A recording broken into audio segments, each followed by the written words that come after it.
Et oui, de liker, d'activer la cloche, la totale. Oh, le mec, il n'est pas vendeur pour un rond. Mais pas du tout.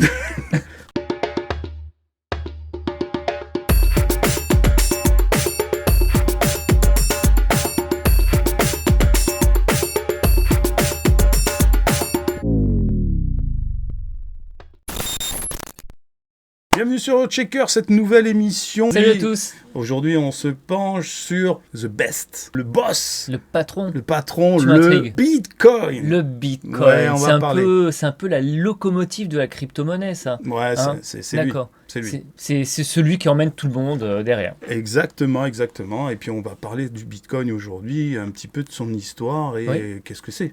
Et Qu'est-ce oui. que c'est le Et Bitcoin? d'où vient le Bitcoin, cher Stéphane? Mais avant tout, on va vous demander de la force. On va vous demander de vous abonner, de liker la vidéo, de partager la vidéo. D'activer la cloche. Et surtout, cale-toi bien dans ton fauteuil et regarde cette magnifique Émission. Allez Francis, c'est parti On y pour va. la naissance du Bitcoin. Bitcoin. Eh bien, mon cher Stéphane, tout commence en 2008. Tu te rappelles, 2008, c'était la crise financière mondiale. J'avais 18 ans. à 18 l'époque. ans. Eh ouais, moi j'étais un peu plus jeune. Et donc ça commence par un truc qui s'appelle le Bitcoin. Donc c'est un gars ou un groupe de gars, on sait pas trop.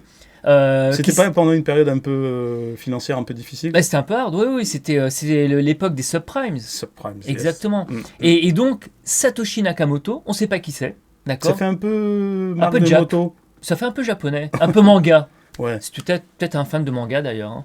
D'accord? Donc c'est lui qui, le premier, a parlé de Bitcoin, donc en publiant son fameux white paper, le livre blanc. Oh, le livre blanc. Le livre blanc. Ce qu'on demande toujours maintenant quand on investit dans une crypto. Quand on présente un projet. Ouais, Oui, c'est ça, un fameux. projet Web3, généralement, démarre par un livre blanc. Ouais, leur idée, c'est de créer une monnaie numérique décentralisée, sans contrôle d'un gouvernement ou d'une banque centrale, Parce qu'il y en avait marre des banques centrales. en utilisant la technologie de la blockchain pour sécuriser Toutes les transactions. toutes les transactions. Ouais. Et c'est comme ça qu'ils ont décidé de créer le fameux Bitcoin. La première crypto-monnaie. Tout à fait. Mais comment ça marche? Au cœur du Bitcoin se trouve la blockchain, un registre public de toutes les transactions sécurisées par la cryptographie. Donc en fait, pour créer le Bitcoin, on a un peu pris l'image des mines d'or. Hein. Donc on a des mineurs qui vont Avec des creuser, exactement avec des pioches, Ouais. pour extraire l'or. Et bien là, c'est pareil en fait. Ceux qui vont permettre la création des Bitcoins sont des mineurs qui, grâce à leurs ordinateurs, vont résoudre des problèmes mathématiques et sont ensuite récompensés par des Bitcoins. On va pas en dire plus là. L'idée, c'est de vous donner l'idée de ce qu'est le minage, mais on fera une vidéo spécifique au minage. Qu'est-ce que tu en penses, Steph? Qu'est-ce qu'on en a beaucoup à faire des vidéos. On en a beaucoup à faire. Oh là Mais là. le plus important, c'est que tout le monde comprenne. Le minage, donc, ok. Le minage. On fera ça dans une mine ou ici? Ah, on peut aller dans une mine, c'est une bonne idée ça. Alors, le Bitcoin, c'est pas juste une curiosité numérique, bien qu'il l'ait été au début. Tout le monde regardait ça un petit peu avec moquerie, notamment les institutions financières. Et puis au fil du temps, tout le monde commence à s'y intéresser, les grands fonds aujourd'hui, mais aussi les grandes entreprises. Ouais, c'est ça, bien qu'il soit volatile, beaucoup voient dans le Bitcoin un or numérique. Et oui, le nouvel or. Une nouvelle ère, une réserve de valeur à l'ère du numérique. Et donc certains pays même l'ont officialisé en système de paiement comme le Salvador. Exactement. Et puis on voit cette année qui a été importante, on a vu des ETF Bitcoin. Et oui, des Donc- produits financiers donc fabriqués par les fonds d'investissement. C'est ça, alors on va pas faire une émission sur les ETF maintenant, on fera Non. peut-être une émission sur les ETF un autre jour, mais en effet l'ETF c'est pour être acheté, que monsieur et madame Michu. Michu, monsieur et Toujours les madame mêmes. Michu aillent à sa banque Exactement. et disent moi je veux du Bitcoin. C'est ça, Voilà. c'est ça. Donc, Hein, c'est ça un- permet en fait d'acheter indirectement du Bitcoin sans forcément s'y connaître. On achète plutôt un produit financier, un placement dans lequel il y a du Bitcoin. Exactement.